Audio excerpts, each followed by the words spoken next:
Olá, meninas! É uma alegria estar aqui com vocês falando desse assunto tão importante que é a nossa vida financeira. O meu nome é Julie Nunes, eu sou administradora, planejadora financeira e autora do livro Como Alcançar o Equilíbrio Financeiro. E nessa nossa conversa rápida, eu quero falar um pouco sobre como nós lidamos com as nossas finanças e como podemos fazer isso de maneira mais sábia. Toda a nossa conversa eu vou extrair do livro de Provérbios, um livro da Bíblia que eu gosto muito. Como está a sua vida financeira hoje? Você já parou para pensar? Ou às vezes você nem quer falar sobre esse assunto, você nem quer admitir os seus problemas com dinheiro. A FEBRABAN, Federação Brasileira de Bancos do Brasil, todos os meses eles fazem uma pesquisa para descobrir qual é o índice de saúde financeira do brasileiro. E todo mês o resultado é sempre o mesmo. O brasileiro tem 4 principais problemas. Primeiro problema do brasileiro é dificuldade para poupar. O salário cai na conta, parece água em chapa quente, sabe? Rapidinho o salário desaparece. É cartão de crédito, é contas para pagar, não sobra nada. Então o brasileiro tem essa dificuldade de poupar, ter uma reserva de emergência para quando surgir um imprevisto. Um outro problema do brasileiro é o descontrole financeiro. Não saber quanto que ganha, não saber quanto que gasta. Quem é assalariado até sabe quanto que ganha, mas quem é MEI, profissional liberal, muitas vezes não tem esse controle e o dinheiro vai entrando, vai gastando. Muitas pessoas não sabem quanto que gastam com mercado, transporte e assim por diante. Alimentação fora de casa, principalmente. Esse é um problema muito sério e muito recorrente no Brasil. Um outro problema é o consumismo. E o consumismo, ele está em todas as classes sociais. Aquela ideia que a gente tem da mulher rica, saindo do shopping com um monte de sacola, ela é uma imagem que a mídia tenta nos vender. O consumismo, ele está em todas as classes sociais. Eu me lembro de quando eu morava numa outra cidade e eu tinha uma vizinha que tinha uma funcionária em casa, né, a secretária do lar dela, e essa funcionária, ela não tinha nenhum liquidificador dentro de casa, não tinha um ventilador, mas todo mês ela comprava Tupperware e tapete de crochê. Você tem Tupperware na sua casa? Você sabe que custa caro, mas dura muito tempo. Então, uma pessoa que ganha um salário mínimo não tem necessidade de comprar algo caro que dure tanto tempo todos os meses. Então, o consumismo ele está muito arraigado em nós. A gente tem essa ilusão de que a gente precisa comprar, que isso vai nos trazer satisfação, que talvez vai cobrir ali um vazio que a gente tem, mas isso é pura enganação da mídia, é um problema sério que o brasileiro tem. E aí o consumismo, o comprar demais, comprar coisas que não precisa, com dinheiro que não tem, leva ao último problema, que é o endividamento. Hoje nós temos mais de 70% das famílias brasileiras endividadas. E quando você vai ver qual é a dívida do brasileiro, não é financiamento imobiliário. A principal dívida do brasileiro é cartão de crédito. É aquela falsa sensação de poder que você pode comprar, parcelar até a volta de Jesus, mas aí quando a fatura chega você não tem condições de pagar. Qual é o seu problema hoje? Então, para a gente conseguir ter mudanças duradouras na nossa vida financeira, na maneira como nós administramos o dinheiro, a gente precisa mudar a nossa mentalidade. Então, nessa conversa, eu quero trabalhar 5 tópicos com vocês. E isso aqui não vai mudar a sua cabeça. Isso aqui talvez seja um start para o início de um processo de mudança, de recomeço, o qual eu acredito piamente que é possível. Não importa como seja a sua situação financeira, Deus pode te ajudar, mas você precisa dar o primeiro passo, você precisa querer mudar. Então, o primeiro tópico que eu trabalho é a fidelidade. E nós encontramos isso lá em Provérbios, no capítulo 3. Você pode abrir sua Bíblia lá nos versos 8 e 9, onde Deus fala que nós temos que honrá-lo com todos os nossos recursos e com os primeiros frutos. Então, tudo aquilo que nós recebemos vem do Senhor. O dinheiro, ele é um dom de Deus, é um presente de Deus. E nós precisamos administrá-lo com sabedoria, com fidelidade, com inteligência. Mas os primeiros frutos nós entregamos para Deus. Você pode consultar também Malaquias, capítulo 3. Lá nós encontramos que nós precisamos dar a Deus aquilo que é dele. Os dízimos e as ofertas. E não importa a sua religião, se você é adventista, católica, batista, da Assembleia, todas as religiões cristãs, elas entendem que nós precisamos dar o dízimo, 10%, aquilo que é do Senhor. A oferta, nós determinamos no nosso coração. mas também precisamos separá-la. Não é aquele dinheirinho que sobra lá no console do carro que a gente vai dar para Deus, sabe? A gente precisa determinar e separar. O dinheiro entrou, você já vai separar aquilo que é do Senhor. Mas aí você pode me falar, Julie, mas não sobra nada. Mas não é para esperar sobrar. Porque se você for esperar sobrar, de fato nunca vai sobrar. Você precisa colocar isso como uma prioridade. E lá em Malaquias Deus promete, provai e vede se eu não vou abrir as comportas dos céus e você nem vai ter onde guardar as bênçãos. Eu já vi isso, eu já provei isso na minha vida e tenho certeza que você também vai provar. O segundo princípio que eu tiro de Provérbios é o autoconhecimento. O que é isso? A gente precisa se conhecer. A gente precisa admitir as nossas dificuldades ao lidar com o dinheiro. Quando você vai em Provérbios no capítulo 4, ali nós temos inúmeros versículos que falam da busca pela sabedoria, da busca pelo entendimento, da busca pelo conhecimento. Então, para a gente conseguir melhorar, a gente precisa se conhecer, se entender, aí vamos buscar, estudar, até conseguirmos sabedoria, conhecimento e entendimento na maneira como lidamos com o dinheiro. Eu quero que você pense uma coisa. Como foi sua infância? Você passou por escassez, pobreza, miséria? Você via os seus pais sempre sem dinheiro? Quando você ia pedir algo, seus pais sempre falavam, não tem dinheiro, vai trabalhar, né? Cresce e aparece quando você vinha com uma ideia, com um sonho. Como que era esse relacionamento dos seus pais com o dinheiro? Porque, gente, muito do que a gente vive hoje tem influência, tem reflexo daquilo que a gente viveu na infância. Então, às vezes, você é endividado hoje porque você aprendeu a ser. Era assim que seus pais administravam o dinheiro. Então, você cresceu achando que esse é o padrão. É assim que as pessoas vivem, é assim que as pessoas administram dinheiro. Poupar? Não, isso aí é utopia, isso é coisa de rico, né? Eu tenho que ganhar muito dinheiro, tenho que ganhar 5, 6 vezes o que eu ganho para conseguir poupar. Mas sabe, a pessoa que é descontrolada, a pessoa que não consegue poupar, a pessoa que é consumista, que é endividada, não importa o tamanho do salário, ela vai continuar torrando tudo. Então, mais importa o como você administra do que o quanto você ganha.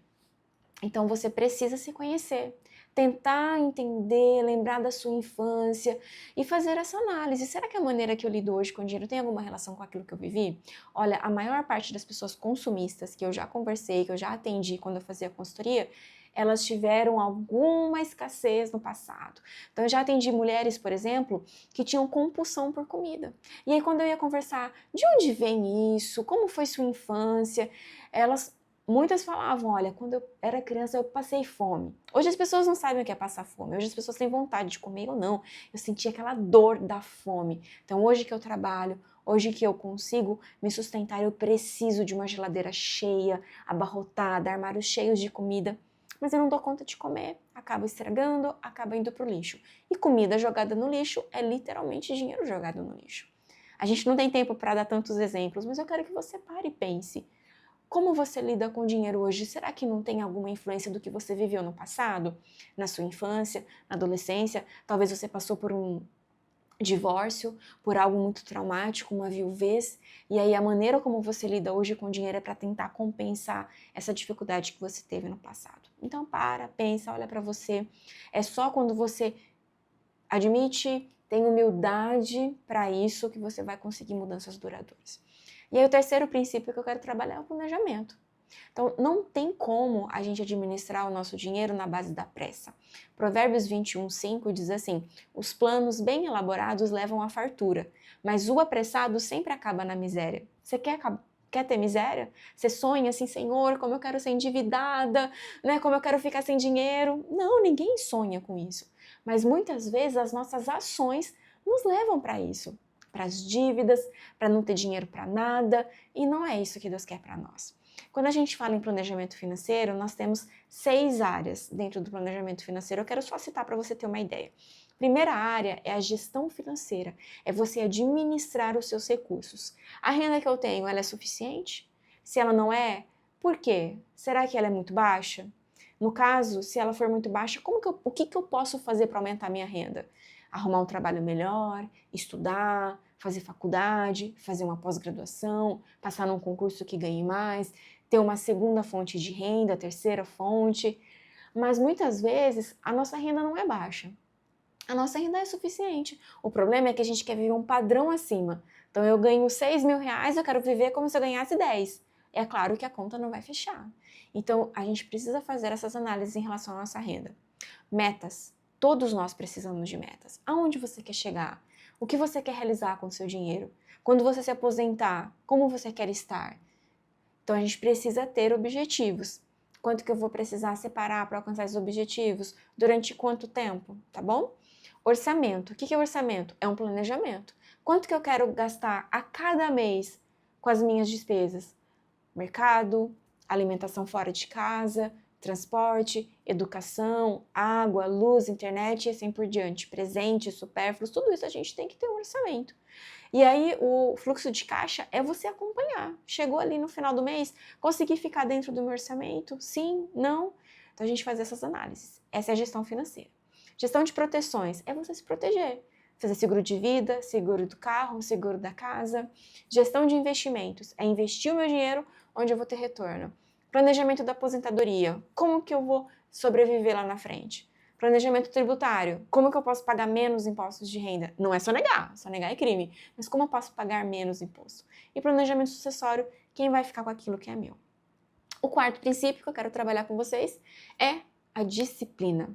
Para conseguir viver o planejamento financeiro, para conseguir gerir meus recursos com inteligência, para não terceirizar isso para as pessoas ou simplesmente não cuidar do meu dinheiro, rejeitar isso, negar isso, eu preciso de disciplina. Provérbios 13, 18 e também 27 e 20 falam muito sobre isso. A gente precisa ter disciplina e quem nega a disciplina acaba caindo na pobreza e na miséria. E não é isso que a gente quer. A gente também precisa de disciplina para evitar o consumismo. Lá em Provérbios 27 e 20 fala que os olhos do homem, eles são insaciáveis. E nós, mulheres, temos muita dificuldade com isso. A gente gosta de comprar, a gente gosta de se vestir bem, a gente gosta de ter sapatos bonitos que combinem com as nossas roupas, bolsa, salão de beleza, tantas coisas. Mas muitas vezes, aí a gente volta para o autoconhecimento. Muitas vezes esse consumismo feminino, ele está atrelado a uma autoestima baixa. Talvez você não se aceita, você não se valoriza, e aí você se engana achando que roupas novas, sapatos novos, bolsas novas, salão de beleza toda semana vai amenizar essa dor que você enfrenta, essa autoestima baixa. Eu recomendo você a fazer uma terapia, se é esse o caso. Você entender e tratar a raiz do problema. Não adianta a gente ter tratamentos paliativos, porque não vai resolver. É claro que se vestir bem, eu não estou dizendo para você andar mulambenta, com roupa furada, não é essa a questão. Mas se o problema é autoestima, se é uma dor, é um trauma, a gente precisa ir na raiz do problema. Porque não adianta nada você ter um armário entupido e continuar triste, continuar com a autoestima baixa. Então, cuidado com o consumismo, porque a mídia, ela quer dizer para você que quando você comprar, quanto mais você tiver, mais você vai se sentir bem, mais você vai se sentir feliz. Mas a ciência comprova que a liberação de dopamina no nosso cérebro quando nós compramos algo, ela é muito rápida, ela é muito passageira. E aí o seu cérebro ele fica viciado nessa descarga de dopamina e como ela vai embora muito rápido, você quer comprar, sempre estar comprando. Cuidado com as compras online, principalmente à noite. Porque quando a gente está à noite, a gente está cansada, não é? A gente já trabalhou, cuidou de filho, cuidou de casa, cuidou de marido. A gente já fez tanta coisa, a gente dirigiu, é trânsito, é estresse. E aí você chega, você está cansada, e você pega lá o celular, aí você vai para Shopee, para Shein, para Amazon, para tantos sites. E aí vem o seu cérebro irracional e fala para você, olha, compra, você merece, você trabalha tanto, você está tão cansada. E aí você acaba não usando o córtex pré-frontal que está aqui atrás da sua testa e você acaba comprando coisas que não precisa com dinheiro que você não tem, muitas vezes para impressionar pessoas que você nem gosta. Então, cuidado, tenha disciplina para devolver aquilo que é do Senhor, disciplina para cuidar da sua renda, para ter metas, objetivos e para viver dentro do seu orçamento. E para concluir, eu quero fechar com o quinto princípio que eu tiro de Provérbios, que é a perseverança. Às vezes você pode me dizer assim, Julie, mas eu já estou tentando melhorar minha vida financeira e eu não consigo. Não desista. Provérbios 24:10 fala assim, se você vacila no dia da dificuldade, quão limitada será a sua força. Nós não podemos desistir. Busque conhecimento, estude, leia bons livros. Nós temos tantos livros maravilhosos na Casa Publicadora Brasileira. Esse ano nós tivemos o lançamento do Embaixadores do Reino. Você pode também adquirir o meu livro aí em Brasília. Ele está à venda na livraria Leitura do Parque Shopping. Enfim, tem tantos materiais bons, Gustavo Cerbasi, tanta informação boa, equilibrada para a gente. Busque conhecimento, decida. Ninguém vai decidir por você. Lá em Daniel capítulo 1, verso 8, diz assim: Daniel decidiu firmemente no seu coração não se contaminar com as iguarias do rei. Você precisa aplicar isso para sua vida, você precisa decidir firmemente no seu coração cuidar da sua vida financeira. E ninguém vai fazer isso por você. Você pode contratar o melhor consultor de finanças. Ele não vai pagar suas contas, ele não vai administrar o seu dinheiro. É você que tem que decidir. E você, mulher, tem plena capacidade de fazer isso. Dinheiro também é coisa de mulher. Você precisa entender isso e administrar os seus recursos com sabedoria, com inteligência. Decida. Conheça-se. Como você lida com dinheiro? Tenha humildade para admitir que muitas vezes você compra por orgulho, por inveja, por medo de ficar para trás, para alimentar o seu ego, a sua vaidade. Então conheça-se, admita as suas fraquezas, as suas dificuldades. Treine seu cérebro, identifique qual que é o seu problema. O meu, por exemplo, é roupa. Então eu não fico passeando no shopping, eu não tenho aplicativo de roupa no meu celular, nenhuma vendedora tem meu telefone para ficar me mandando promoção, lançamentos, novidades. Eu treinei o meu cérebro para não ficar comprando roupa. Eu só compro roupa em promoção, janeiro ou julho. E se eu realmente preciso, se eu não preciso, eu não compro.